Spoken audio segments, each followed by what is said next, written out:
When new models get released, we like to put them to the test by giving it a one-shot prompt and seeing how well it produces a production-ready application that is secure. And when we say secure, we're talking about the dependencies it chooses are safe and the code that it writes aren't introducing vulnerabilities. So with that said, the model we're going to take a look at today is from OpenAI, and it's their GPT 5.2 model.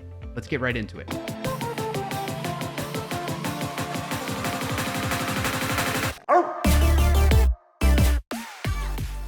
Now, if you're familiar with the series, you know what this prompt is going to be. But for those of you that are new, the prompt is basically telling GPT 5.2 to build a Node.js web application that's a note-taking app. It's got to be able to create, read, update, and delete notes from a database or some type of store, and it needs to be production ready. And I emphasize this a bit more by putting some stakes in the mix by saying, hey, if we don't get this to be production ready and secure, I'm going to be fired. So help me out here, get this done, and it's off and running, and we'll see what it does and it produces. If you're not familiar with this and you want to see all the results from past models we've tried out, we have a GitHub repository where I upload all of the code, all the source code there, and you can check it out and see how each one has done with this same prompt. All right, really quick. One thing that's been a nitpick with past models all the way up until this time is that it uses the CSRF module for cross-site request forgery mitigation, protecting against that type of attack.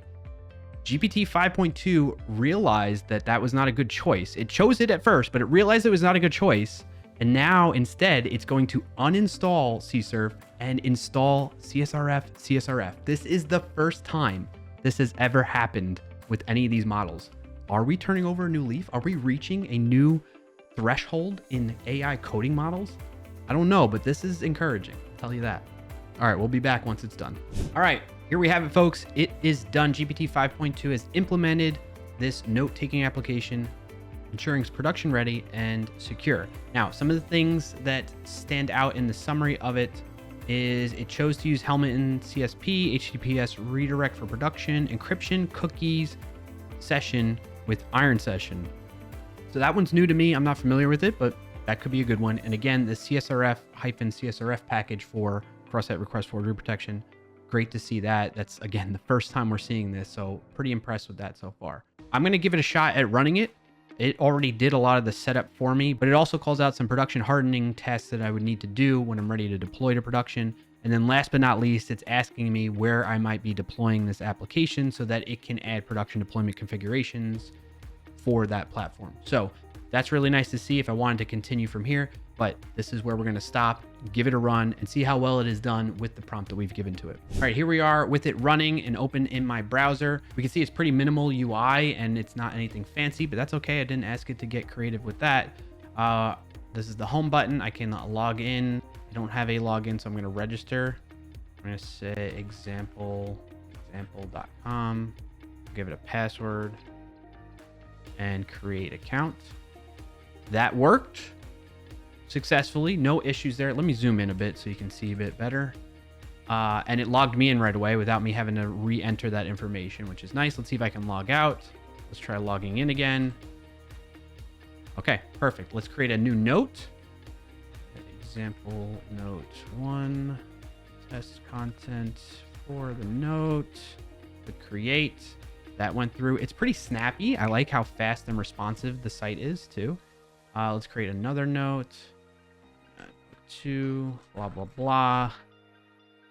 Nice. We can see both. Let's edit this one. Maybe I'm going to add some more things. New lines. Save that. That saved successfully, but doesn't quite render it very nicely. But again, these are things we can iterate on. It's great to see the functionality and logic in place for this working successfully.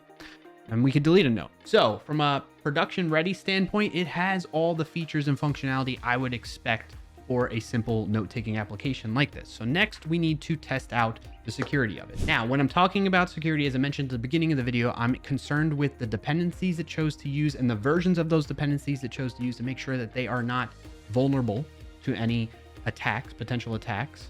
And the code that it wrote is not introducing vulnerabilities into the application that can also be exploited by an attacker. So let's use Snyk to help us understand the security of this application. I'm going to use the extension inside of Visual Studio Code here. I'm going to have it run a security scan for the dependencies, which is our open source security. And fantastic, we can see, congrats, no issues found. We're off to a great start from that standpoint. Now, when it comes to the security of the code that it wrote, we have some potential issues here, all of them being medium level severity issues. So that's a good start. And there's 6 of them in total. When it comes to the notes route, we have an allocation of resources without limits for all 3 of those, which if you're not familiar with that, it's basically you got to have rate limiting built into the application to avoid things like denial of service attacks. Now, do you have to have that in the code that you wrote necessarily? No, because you could put some services in place in front of the application and the code that you wrote that can help deal with that type of attack and protect you from it. So these we can take with a grain of salt a little bit here. Let's check out some of the other ones. It looks like this all is good. So in the auth route, same thing, allocation of resources without limits. If you want to know more details about this, you can click on them and the Snyk extension gives you right inside of your editor here, details to learn more about this type of vulnerability. Moving on, we can see in app.ts, there is a cross-site request forgery vulnerability, which is interesting. All right, so in this one, Snyk is alerting us to a potential for cross-site request forgery. However, this one we can safely ignore because as mentioned earlier, we are leveraging that CSRF-CSRF package instead of the CSRF package, which is common and well known amongst the models as we've seen in the past, as a way of protecting against cross-site request forgery. So because of that being the convention with Express applications, that's one of the reasons why we get this alert to just be careful about that. However, we can safely ignore it, as I mentioned, because we are taking care of cross-site request forgery because we're using the CSRF package, which helps us implement the double submit token pattern to prevent against cross-site request forgery in our application. So we're all set there. And with that, from my point of view, GPT 5.2 did a fantastic job with a very minimal prompt to produce a production-ready application that is secure. But I'm curious, what's been your experience with using OpenAI's GPT 5.2? Have you got differing results? Let me know in the comments below. That does it for this video. If you got value out of it, be sure to like it down below and share with somebody who could put it to use. And if you made it this far, subscribe to the channel so you don't miss out on upcoming videos. Thanks for watching and happy, safe coding, everyone.